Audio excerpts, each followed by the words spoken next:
telefone aos vossos corações. Como vocês estão? Galera, já quero pedir aí para você curta, comenta, compartilha esse vídeo. Vamos aí dominar o mundo, beleza? E aí, o final de semana de vocês estão sendo bom? O meu está ótimo. Então, sem mais delongas, vamos para a resenha.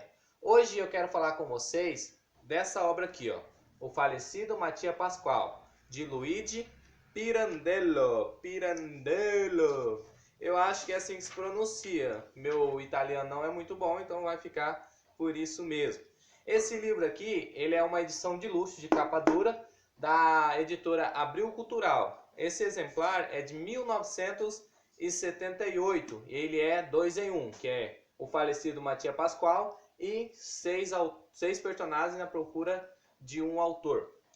Bom, vamos falar um pouquinho de Pirandello. Pirandello é um italiano que ganhou em 1934 o Prêmio Nobel de Literatura. E justamente essa obra, O Falecido Mattia Pasquale, foi quem acendeu ele a se tornar um dos grandes escritores de literatura clássica, certo? Então vamos para a história. Chega um momento na vida de Mattia Pasquale em que ele está desgostoso com a vida, justamente porque ele nasceu num berço rico e aos poucos foi perdendo essa herança por causa de um administrador que tinha na família, que era amigo do pai dele, que ia roubando o dinheiro que pertenciam a eles. Então ele se vê com dificuldades financeiras e ele contrai um casamento.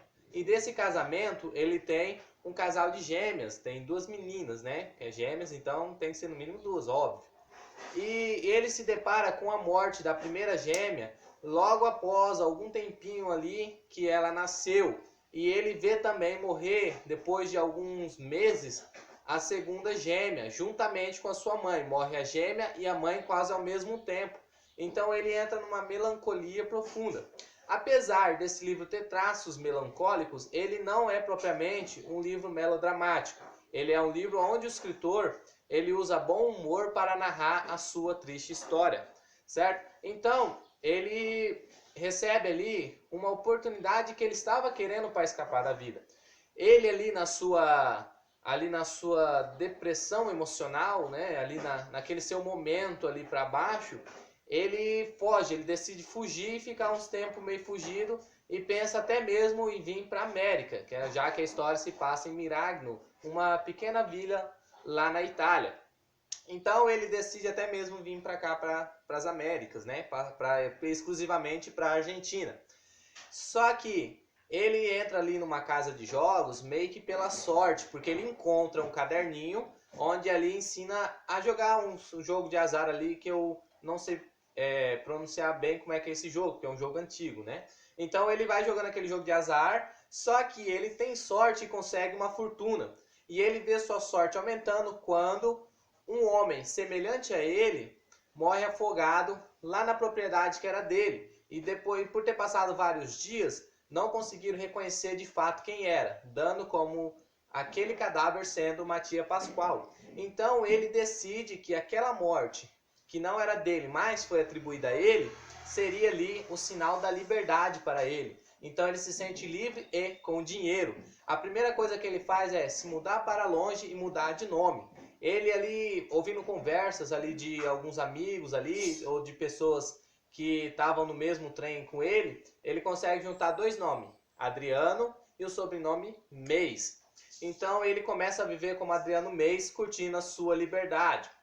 Só que toda liberdade, ela na verdade tem um preço. E o preço que ele pagou foi justamente não poder... Ele começou a ver que a vida dele não era tão livre assim quando ele não podia adotar um cachorrinho, para não pra ter que passar as informações, para não ter que ficar comprando remédio, para não ter que ficar ali comprando ração, essas coisas, sabe? E precisar dar o nome verdadeiro dele sem que outras pessoas acabem entrando na intimidade dele.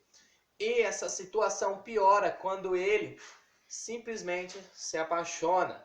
Ninguém pode ser livre enquanto o coração estiver disposto a amar.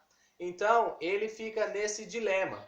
Contar para essa nova paixão dele quem ele era de verdade, quem era Adriano Meis, que na verdade era o falecido Mattia Pasquale, ou simplesmente continuar vivendo uma mentira e magoando a mulher por a qual ele estava apaixonado.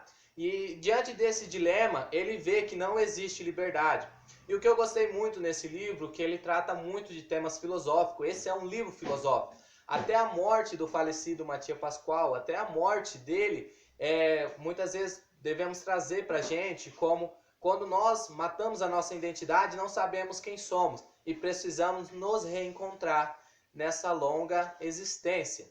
Então, depois que ele fica nesse dilema sobre voltar a reviver ou continuar sendo Adriano Meis, ele toma uma decisão e morre pela segunda vez, claro, matando Adriano Meis, para reencarnar, para reviver.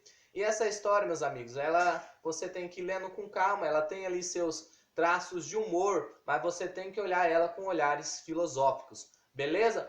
E a parte que eu mais gostei dessa história, justamente, foi quando as gêmeas lá morrem e quando a mãe dele falece, porque ali é o ponto que muda toda a vida de Matias Pascoal. Ali é onde ele se perde e precisa novamente se reencontrar. Então, se você se interessou pela leitura, vale muito a pena. É um clássico da literatura. Já tem aí uns anos, aí, umas décadas que ele já foi escrito bem atrás, mas é um livro incrível e continua sendo atual. Beleza? Não se esqueça aí de se inscrever nesse canal, de me ajudar a crescer, galera. E juntos aí, ó, vamos dominar esse mundo. Falou? É nóis!